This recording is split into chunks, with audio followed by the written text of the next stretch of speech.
upon them, and their great worry, what are we going to do now? And their hope that God's Spirit would be with them. And Jesus, at the point of his ascension, says to them, don't worry, my Father is going to give you the same Spirit that was in me, and you will continue my work. We can understand the story of the ascension of Christ a little better if we realize it's not the first ascension in Scripture. Way back in the 2nd book of Kings, Elijah the prophet was taken up into heaven in a very similar way. And if we understand Elijah's ascension, then we understand Christ's ascension that much better. Elijah was sent to the people of Israel at a time when they were saying, the Lord is not God. And Elijah, whose name means the Lord is God, brought the people back to God. But eventually Elijah died. And when he died, the people said, what are we going to do without Elijah?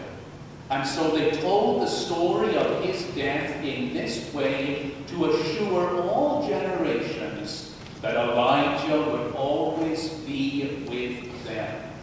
They say that when it was time for Elijah to die, he went with his apprentice to Gilgal. And Gilgal is on the banks of the Jordan River, and it's a tremendously significant place. Gilgal, in the original language, means rolling stone. And it was called rolling stone to remind the people that God had rolled away the stone of the oppression of Egypt on his people. And that's where they always went to remember, this is the place where God set us free from the Egyptians. And when they were in Gilgal, God said to Elijah, go to Bethel. And Bethel was way over to the west, and that was the house of God. And they went to Bethel in order to get an audience for what was about to happen.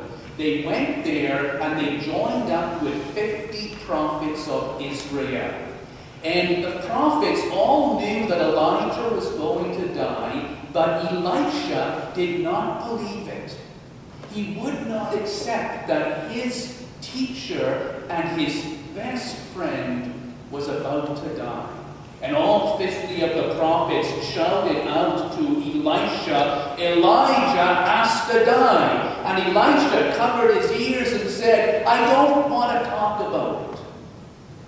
And they went from Bethel on to Jericho. Jericho is a strange old city. It means the city of the moon, and it predates the worship of Yahweh in that place. Another place where God reminds his people of who he is. And when they came to Jericho, again, the 50 prophets of Israel said, Elijah has to die. And Elisha said to them again, I don't want to talk about it, don't tell me. And then from Jericho, they went back to Gilgal, the place of the rolling stone by the banks of the Jordan River. And all the while, the 50 prophets telling Elisha that Elijah has to die, and Elisha denying that. At this point, Elisha and Elijah were going to cross over the Jordan River and leave the 50 prophets on the other side, perhaps only 20 or 30 yards away, but they had to be alone. And in order to cross over the Jordan River, Elijah took off his cloak and rolled it up and touched the river with it. And when he touched the river, the waters parted aside, that the two could walk across on dry land. There's no doubt here what that is alluding to. It is alluding again to the freedom God gave his people from the Egyptians in the Exodus, where they crossed over the Red Sea, and when the Egyptians chased them in the chariots of iron, they were bogged down in the wet